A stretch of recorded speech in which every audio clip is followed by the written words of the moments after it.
دوستو اس ساری کائنات کے مالک اللہ تعالیٰ سے اس وقت بات کرنا جب کہ ساری دنیا بے خبر ہو تو سب سے بہتر وقت تہجد کا وقت ہے۔ جب اللہ تعالیٰ اپنے بندوں سے فرماتا ہے کہ ہے کوئی مانگنے والا جو مجھ سے مانگے اور میں عطا کروں، تو اس وقت جن کو توفیق ملتی ہے وہ بندے اٹھتے ہیں اور اپنی درخواست اللہ کے سامنے پیش کرتے ہیں، تو پھر اللہ ان کی التجا کو رد نہیں کرتا اور اپنی شان کے مطابق عطا کرتا ہے۔ تو دوستو آج ہم رمضان میں تہجد کے فائدے جانیں گے، کیونکہ رمضان میں کوئی دقت نہیں ہوگی تہجد نماز کے لیے اٹھنے میں۔ تہجد سکون ہے، دل کا علاج ہے، زخموں کا مرہم، دعاؤں کی قبولیت ہے، سب سے بڑھ کر رب سے ملاقات ہے۔ دوستو تہجد تو عشق ہے جو خود عاشق کو اپنے محبوب سے ہوتا ہے۔ جو رات کے آخری پہر اپنی نیند قربان کر کے تہجد میں اٹھتا ہے تو اللہ پاک اس کو بہت ہی پیار سے دیکھ رہا ہوتا ہے اور فرشتوں سے کہتا ہے، دیکھو میرا یہ پیارا بندہ، اس نے نرم اور ملائم بستر کو چھوڑا بس میری خاطر، یہ اپنی نیند قربان کر کے آیا ہے۔ اس لیے فرشتوں بس تم گواہ رہنا، میں ہمیشہ اس کے ساتھ ہوں۔ تم گواہ رہنا، میں نے اس کی ہر دعا قبول کر لی ہے۔ تو میرے پیارے عزیزو، پھر تم نے کیسے سوچ لیا کہ اللہ تعالیٰ تمہاری نیند سے قربان سجدوں کی لاج نہیں رکھے گا؟ تم نے کیسے سوچ لیا کہ اللہ تمہیں خالی ہاتھ لوٹائے گا؟ اللہ کو تو خالی ہاتھ لوٹانا تو آتا ہی نہیں، بلکہ جتنا مانگا ہے اس سے زیادہ دے سکتا ہے۔ اللہ تعالیٰ اپنے بندوں کو مایوس نہیں کرتا۔ تم نے کیسے سوچ لیا رات کے آخری پہر اپنے رب کے سامنے ہاتھ اٹھاؤ، تم اس کو پکارو اور وہ نہ سنے، تم تڑپ کر مانگو اور وہ مدد نہ بھیجے۔ لاڈلے کی جد کی خواہش کی لاش تو ماں بھی رکھ لیتی ہے، پھر وہ 70 ماؤں سے زیادہ پیار کرنے والا رب اسے کیسے مایوس ہو سکتے ہو؟ یہ جانتے ہوئے بھی کہ وہ صرف صبر کا امتحان لیتا ہے لیکن کبھی محروم نہیں رکھتا۔ یقین رکھو وہ تمہاری ہر دعا پر راضی ہے، ہر آنسو پر راضی ہے، تمہاری بے بسی پر راضی ہے، تمہاری خاموشی پر راضی ہے، تمہارے صبر پر بھی راضی ہے۔ اگر وہ تمہیں یہاں تک لے آیا ہے تو یقین رکھو وہاں تک بھی لے جائے گا۔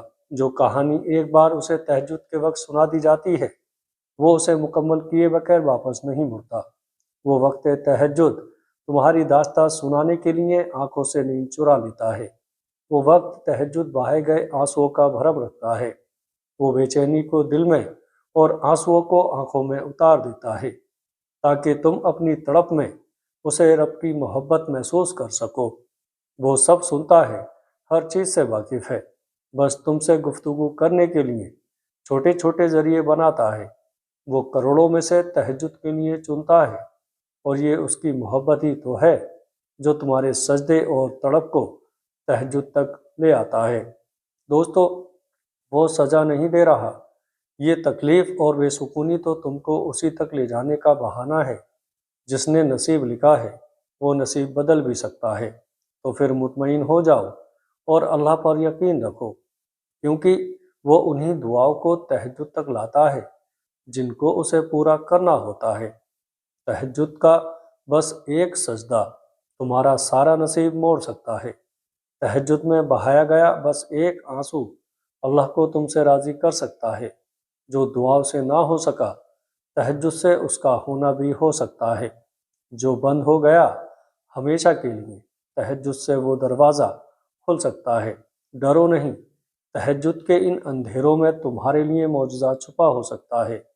دو جہانوں میں ایسا کچھ بھی نہیں جو تہجد میں نہیں مل سکتا۔ جو اللہ کی محبت کو اول رکھتے ہیں اللہ بھی ان کی محبت کو ضائع نہیں ہونے دیتا۔ تو دوستو تم اس کی محبت کا حق ادا کرو، وہ تمہاری محبت کا حق ادا کرے گا۔ تم اس کے فیصلوں پر دل سے راضی ہو جاؤ، وہ تمہاری دعا پر خوشی سے راضی ہو جائے گا۔ تم ایک دفعہ اپنی چاہت کے لیے اس کے سامنے ہاتھ تو اٹھا کر دیکھو، وہ تمہاری چاہت کو ہی تمہارا نصیب لکھ دے گا۔ رات کے آخری پہر مانگی گئی دعاؤں میں بہت طاقت ہوتی ہے، کیونکہ اس میں انسان سے زیادہ اللہ کی رضا موجود ہوتی ہے، اور جن دعاؤں میں اللہ کی رضا موجود ہوتی ہے، جلد یا دیر ان کے لیے آسمان سے قبولیت کا پروانہ اتر ہی آتا ہے۔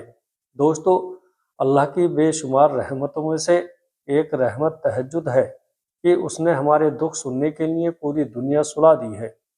ایسا اس دنیا میں کچھ بھی نہیں جو تہجد سے کسی کو ملا نہیں۔ تہجد میں کی گئی التجائیں اللہ کبھی رد کرتا ہی نہیں۔ ہمارا رب اللہ کہتا ہے، مانگو مجھ سے، کیسے ہو سکتا ہے کہ میں دوں نہیں؟ اللہ تو وہ بھی سنتا ہے جو تم کسی سے کہتے بھی نہیں۔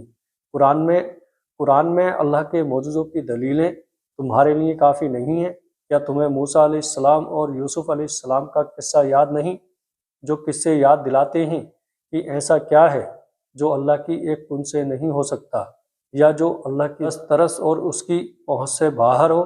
اللہ پاک ہم سب کو روزے رکھنے کی توفیق دے، ہمیں 5 وقت نماز پڑھنے کی توفیق عطا فرما۔